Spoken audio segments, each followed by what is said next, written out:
बाळासाहेब थोरांना विचारतो मी का 32 कोटीची योजना होती, 64 कोटीची योजना कशी झाली? हे आमच्या सत्तेमध्ये 25 वर्ष होते, सत्ता भोगली आणि आता विरोधात जाऊ बसले. माझं म्हणणं आहे की विखे थोरात दोघंही निळवंड्याच्या मुद्द्यावरती फक्त राजकारण करतायत. या 40 वर्षात 20 वर्ष मंत्रीपद भोगून त्यांना आज कधी या संगमनेर तालुक्याला MIDC देता येत नाही. ते महाराष्ट्राच्या तरुणांना काय रोजगार देणार? या संगमनेरला पाणी आलं हे त्यांनी मान्य केलं. मी राजकारण सोडून देईन, राजकारण सोडून देईन, तुमची तयारी आता. नमस्कार, मी पंढरीनाथ कांबळे तुम्हा सगळ्यांचं स्वागत करतो आपल्या मुद्द्यांच्या कार्यक्रमात, ज्याचं नाव आहे मुद्द्याचं बोला. आज आपण आहोत संगमनेर शहरामध्ये. मंडळी, पुणे आणि नाशिक यांच्या मध्यवर्ती असलेलं हे शहर, म्हाळुंगी आणि प्रवरा या दोन नद्यांचा संगम इथे होतो. त्याच्यामुळे संगमनेर असं नाव या भागाला पडलेलं आहे. काँग्रेसचे ज्येष्ठ नेते बाळासाहेब थोरात सलग 9व्यांदा या भागातून निवडणुकीच्या रिंगणातून उभे ठाकलेले आहेत. तर त्यांच्या विरोधात सुजय विखे यांना उमेदवारी मिळणार अशी चर्चा चालू असतानाच हा भाग शिवसेनेच्या शिंदे गटासाठी मोकळा झाला आणि आत्ता शिवसेनेच्या शिंदे गटाकडून भाजपचे अमोल खताळ हे यातनं उमेदवारी यांना मिळालेली आहे. तर आता त्याच्यामुळे थोरातांच्या मताधिक्यांमध्ये वाढ होणार की अमोल खताळ यांच्या रूपाने या भागाला नवा चेहरा मिळणार? निळवंडेच्या धरणामध्ये पाणी आहे, कॅनालमध्ये पाणी आहे, ते पाटाच्या रूपाने शेतकऱ्यांच्या शेतात कधी पोचणार?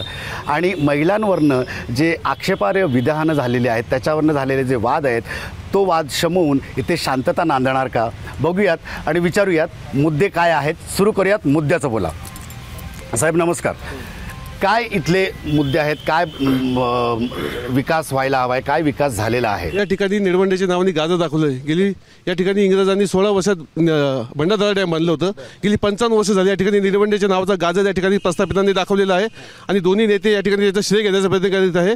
या ठिकाणी लोकांचे संसार उद्ध्वस्त झाले, शेती त्या ठिकाणी या ठिकाणी पडीत राहिली आणि खूप मोठा प्रश्न या ठिकाणी निळवंड्याचा अजून पूर्ण झालेला नाही आणि हे दोघं श्रेय घेण्याच्या नादी लागलेले आहेत. या ठिकाणी जनतेच्या मनात या दोघांविषयी, भाजपविषयी आणि काँग्रेसविषयी खूप मोठी नाराजी आहे. ते 100% वंचित बहुजन आघाडीला या ठिकाणी निवडणार आहेत ही या ठिकाणी आम्हाला आशा वाटते. महाराष्ट्र नवनिर्माण सेना सतत सांगत आली, राजसाहेब स्वतः सांगत आले, तर महाराष्ट्राचा विकासाचा मुद्दा जो आहे, साहेबांनी स्वतः विकासाची ब्ल्यूप्रिंट ही अनेक वर्षापासून जनतेसमोर मांडलेली आहे. संगमनेर शहरामध्ये आणि तालुक्यामध्ये अनेक प्रश्न आहेत. आपण आज रस्त्यासाठी आजही भांडतोय, पाण्यासाठी आजही भांडतोय. हे खूप मोठं दुर्दैव आहे. तर आम्हाला महाराष्ट्र नवनिर्माण सेनेकडून एवढंच सांगायचं आहे की जनता आता एकदा पर्याय जनतेने आम्हाला द्यावा. ह्या महाराष्ट्राला आता पर्याय उरलेला नाही. एक राजसाहेब हा एकदम उत्तम पर्याय आहे. काय येतो? काय तुमचे मुद्दे आहेत? काय विकास व्हायला? काय प्रश्न आहेत? प्रश्न असे आहे की आतापर्यंत बोललं जातं की विकास झाला, विकास झाला. जर विकास झालेला आहे असेल तर मग आज हे मुद्दे उपस्थित होत आहेत. त्यासाठी आज आम्ही एक अमोल खताळ हे व्यक्ती आम्ही उमेदवार दिलेला आहे की जो करून विकासाच्या मुद्द्यावरती आज उभा आहेत, की त्यांचं म्हणणं आहे की मी राहिलेला विकास मी पूर्ण करू शकतो, लोकांचे प्रश्न सोडू शकतो. त्याच्यामुळे आम्ही त्यांच्यासोबत आहोत.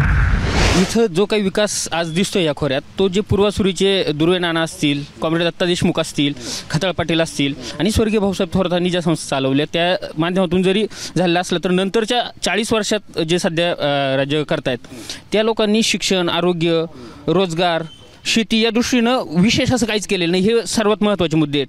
शेतीचा प्रश्न गंभीर आहे. ज्या पूर्वीच्या मुळातल्या सहकारी संस्था आहेत त्याच्या पलीकडे नव्यानं शेती आणि सहकारच्या संदर्भातलं काही उभं राहिलेलं नाही. रोजगारासाठी इथे एक चांगली MIDC आली असती तर चांगला रोजगार स्थानिक तरुणाला मिळाला असता. तो रोजगार मिळत नाही. पोराला मुंबई पुणे हिंडावं लागतंय, शोधावं लागतंय. चांगले IT हब इथं उभे राहू शकले असते, ते उभे राहिले नाहीत. रोजगाराचा प्रश्न गंभीर आहे.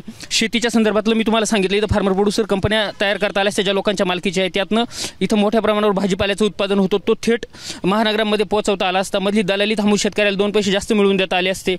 त्याच्यासोबतच आरोग्याचा प्रश्न अत्यंत गंभीर आहे. एकच सरकारी दवाखाना आणि तोही इतक्या वर्षाच्या कालावधीत ज्या पद्धतीनं सुसज्ज करता आला असता तो केला गेला नाही. त्या पद्धतीनं काहीच प्रयत्न केलेले गेले नाहीत. त्यामुळे शिक्षण, आरोग्य, रोजगार, शेती या प्रश्नावरती सामान्य माणसाचे होते. मगाशी आमचे विरोधातले मित्र त्यांनी निळवंडे धरणाचं या ठिकाणी सांगितलं. निळवंडे धरणाला उशीर झाला, पाट उशिरा झाले.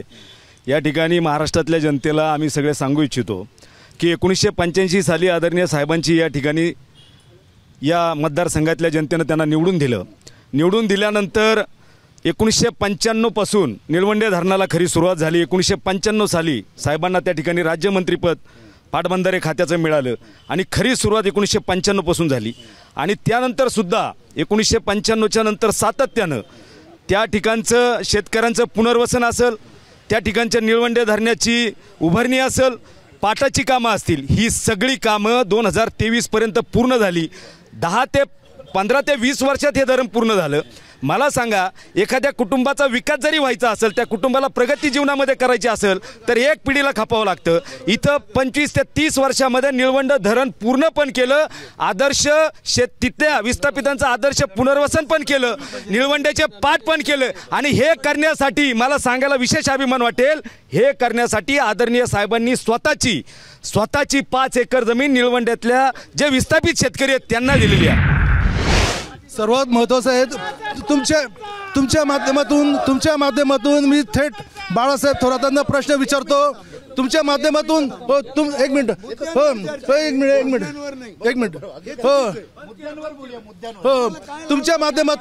तुमच्या माध्यमातून बाळासाहेब थोरातांना माझा डायरेक्ट प्रश्न आहे का त्यांनी सातत्याने 40 वर्ष या संगमनेर तालुक्यावर राज्य केलं. त्यांनी फक्त दूध संघ, कारखाना आणि आमच्या संस्था हे चांगले चालले, पण या 40 वर्षामध्ये या संगमनेर शहरातले, या तालुक्यातले रोजगार किती दिला त्यांनी सांगावा. त्यांनी MIDC आणली का सांगावं. त्यांनी शहराला शुद्ध पाणी देता आलं का ते विचारा त्यांना.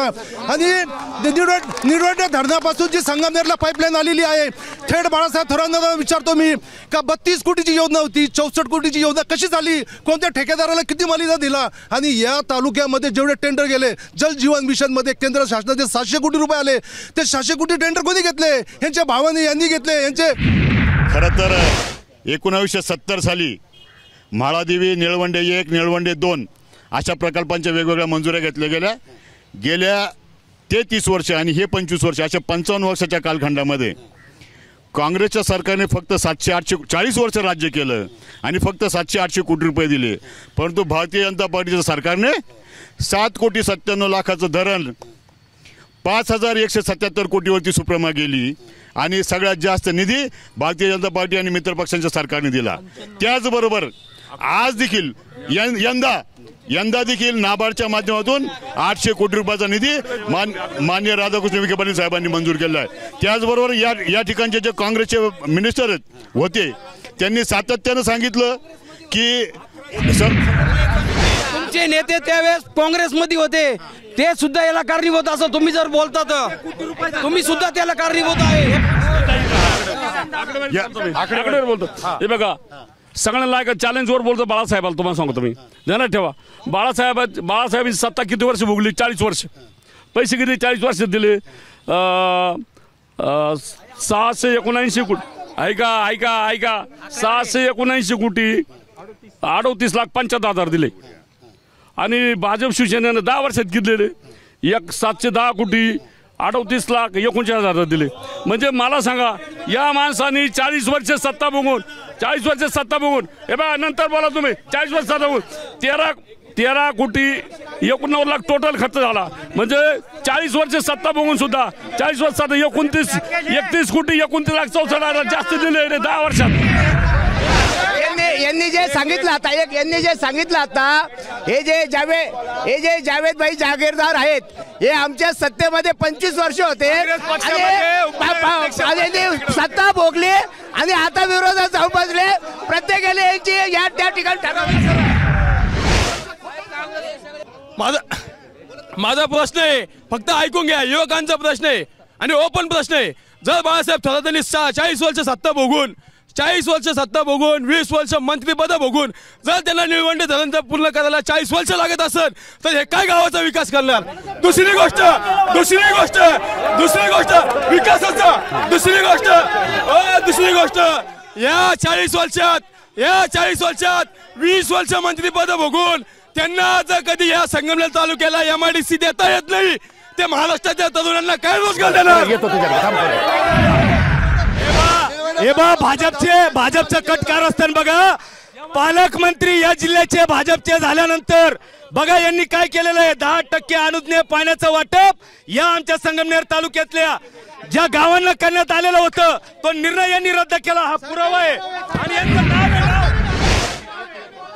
हे आपल्या कारखान्यामध्ये कामाला असलेले कर्मचारी आहे आणि यांनी आपले म्हणजे लोणीवरून आलेले हे कागद आहे. हे सर्व खोट आहे. जो काही जलनायक आहे, जे काय आहे, अख्खे संगमनेर तालुक्याला माहिती, महाराष्ट्राला माहिती.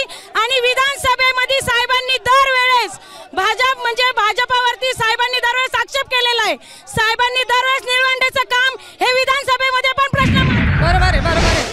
निळवंडेचा प्रश्न बाळासाहेब थोरातांनी सोडवला. विरोधक फक्त याची भांडवल करताय. निळवंडे आमचं पूर्ण झालं, आम्हाला पाणी आलं, आम्ही युवा, आम्ही संगमनेर मधले सर्व युवा बाळासाहेब थोरातांच्या पाठीशी खंबीरपणे उभे आहोत. त्यांना 9व्यांदा मंत्रिमंडळात पाठवणार, त्यांना मुख्यमंत्री आम्ही करणार. आपला आजचा जो विषय आहे तो मुद्द्याचा बोला आहे.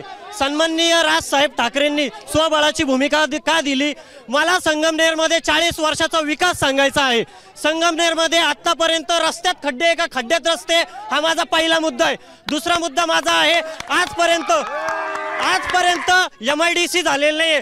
लाखो रुपयाचं उच्च शिक्षण घेऊन आज संगमनेरचा विद्यार्थी पुणे मुंबईमध्ये जातो आणि परप्रांतीयाच्या हाताखाली कामाला करतो. इकडनं आरोप होत आहेत, बरेच गोष्टी अजून आलेल्या नाही आहेत, पाणी आलेलं नाहीये. काय सांगाल, काय झालेलं आहे विकास? फुलेवाडीला 1 महिन्यानी पाणी, गुंजाळवाडीला 1 महिन्यानी पाणी, शहरापासून 3 किलोमीटरच्या आतल्या गावांची ही अवस्था आहे. आणि हे एकीकडे होत असताना माझ्या मित्रांनी जोरात सांगितलं की शहराला निळवंडेहून पाणी आणलं. परस्पर अकोल्यामध्ये 15 लाख लिटर पाणी रोज कुठलाही करार मदार न करता चोरून देऊन टाकलं. त्याच्याबद्दल कोणी बोलायचं? त्या 15 लाख लिटर मी राजकारण सोडून देईन, राजकारण सोडून देईन. तुमची तयारी मला ऐका, सगळ्यात महत्वाचं असं आहे, सर्वात महत्वाचं मी गणपुलेंचं आणि जावेद भाईंचं या ठिकाणी अभिनंदन करतो का संगमनेरला पाणी आलं हे त्यांनी मान्य केलं आणि चुकीच्या पद्धतीने साहेबांनी काम केलेलं नाही. मला एकच महाराष्ट्रातल्या जनतेला सांगायचं आहे, 1985 पासून सातत्यानं आमदार साहेबांना या तालुक्यातल्या जनतेनं लीड दिला. मागच्या पंचवार्षिकचा 75,000चा लीड होता, या वर्षीचा 1 लाखाच्या मतांनी. विकास करायचा नाही, विरोधकांनी फक्त कल्ला करायचा. विकास नामदार बाळासाहेब थोरात साहेबांनीच केलेला आहे या 40 वर्षामध्ये. माझा काँग्रेसच्या मित्रांना एकच प्रश्न आहे. हे एवढ्या इंटरनॅशनल मुद्द्यांवर बोलता, त्यांना एक साधाच प्रश्न विचारायचा आहे. साधा प्रश्न आहे, म्हाळुंगीचा पूल जो आत्ता मागे कालावधीत पडला, 40 वर्ष आमदार होते, त्यांना तो म्हाळुंगीचा पूल बनवता आला नाही. आदरणीय मुख्यमंत्री साहेबांच्या नेतृत्वाखाली आदरणीय पालकमंत्री साहेबांनी रात्री 2:30-3 वाजता त्याला निधी मंजूर केला. म्हाळुंगीचा धार्मिक आणि शैक्षणिक संस्थेला जोडणारा पूल त्यांनी मंजूर केला. हा त्यांना करता आला नाही. हा माझा त्यांना प्रश्न आहे. स्थानिक मुद्द्यावर बोला, इंटरनॅशनल मुद्द्यावर नंतर. आज महाराष्ट्रभर महिलांवर अत्याचार होतोय. संगमनेरमध्ये 3री आणि 4थीच्या मुलींवर ज्यावेळेस अत्याचार होतो त्यावेळेस फक्त मनसे उभा राहतो. माझं म्हणणं आहे की विखे थोरात दोघंही निळवंड्याच्या मुद्द्यावरती फक्त राजकारण करतायत. निळवंड्यात अनेकांचं योगदान आहे, त्यांचं नाव घेत नाहीत, ते सोडा. पण आजच्या विकासाचे मुद्दे काय? आजही संगमनेर शहराच्या जवळच्या खेड्यांना प्यायला पाणी नाही, शुद्ध पाणी नाही. संगमनेरचं कॉटेज हॉस्पिटल जोपर्यंत अस्तित्वात होतं तोपर्यंत चांगलं चालत होतं. जोपर्यंत तांब्यांचं हॉस्पिटल आलं, कॉटेज हॉस्पिटलचं वाटोळं झालं. सर्व सरकारी योजनांच्या तांब्यांकडे ट्रान्सफर झालं. केवळ विश्वास मुर्डक नगराध्यक्ष असताना संगमनेरच्या कॉटेज हॉस्पिटलचा विकास झाला. आपल्याला मिळतोय असं पाहतात विश्वास मुर्डक यांना नगराध्यक्ष पदावरून हलून टाकलं. गेली 40 वर्ष फक्त बाळासाहेब थोरात साहेबांनी फक्त पाण्याचा प्रश्न पेटवला. पण आमच्या सारखे संगमनेर तालुक्यात तरुण आहे, यांचा रोजगाराचं बोलणार कोण? आमच्या सारख्या स्थानिक लोक आज पुणे मुंबईला बोंबला ठिकाणी जे काम करतात, इथे विकास येणार कधी? इथे MIDC कधी येणार? या ठिकाणी विरोधकांनी जितके आरोप केले सगळे खोटे आणि निराधार आहेत. हे म्हणता इथले रस्ते झालेले नाहीये. संगमनेर शहरामध्ये येणारे 4 बाजूचे रस्ते, पुण्यावरून, नाशिकवरून, नगरवरून, अकोल्यावरून, सगळे रस्ते महाराष्ट्रातले 1 नंबरचे रस्ते. तालुक्यामध्ये कोणत्याही रस्त्याला जा, सगळे रस्त्यांचं डांबरीकरण झालेलं आहे, कॉन्क्रिटीकरण झालेलं आहे. दुसरी सगळ्यात महत्वाची गोष्ट, संगमनेर शहराचा विकास म्हणताय, निळवंड्याचं पाणी आलंच. आज गटारीचे कामं 100 कोटीचे संगमनेर शहरामध्ये चालू आहे आणि या संगमनेर शहरात 50 गार्डन उभी राहिलेली आहे. लहान मुलांना खेळण्यासाठी, महिलांना फिरण्यासाठी, त्या ठिकाणी ज्येष्ठ नागरिकांना 50 गार्डन या शहरामध्ये उभी राहिली आहे. आणि तालुक्यामध्ये इतकी कामं झालेली आहे. तुमच्या माहितीसाठी एक मोठं ग्रामीण रुग्णालय, एक मोठं ग्रामीण रुग्णालय आमच्या तालुक्यामध्ये गुलेवाडीला आहे, उपजिल्हा रुग्णालय. त्याच्यानंतर प्रत्येक गणामध्ये आमची जागा रोडमध्ये यांनी घेतली, काँग्रेसवाल्यांनी. आता पैसे देत नाही आम्हाला आणि आमचे रोड नाही, काही नाही. डुकरांचा सुळसुळाट, जनावर इतकं काही आहे आणि आता रोडचे पैसे नाही देऊ राहिले. बरं का, 9 टर्म सलग आमदार असून सुद्धा इथे बरेच प्रश्न आहेत, उत्तर आहेत, बरेच आरोप आहेत, प्रत्यारोप आहेत. बघूयात येत्या पुढल्या काळात हे सगळे आरोप मिटतायत का. आपण जाऊयात पुढच्या भागात. तुम्ही पाहत राहा मुद्द्याचं बोला.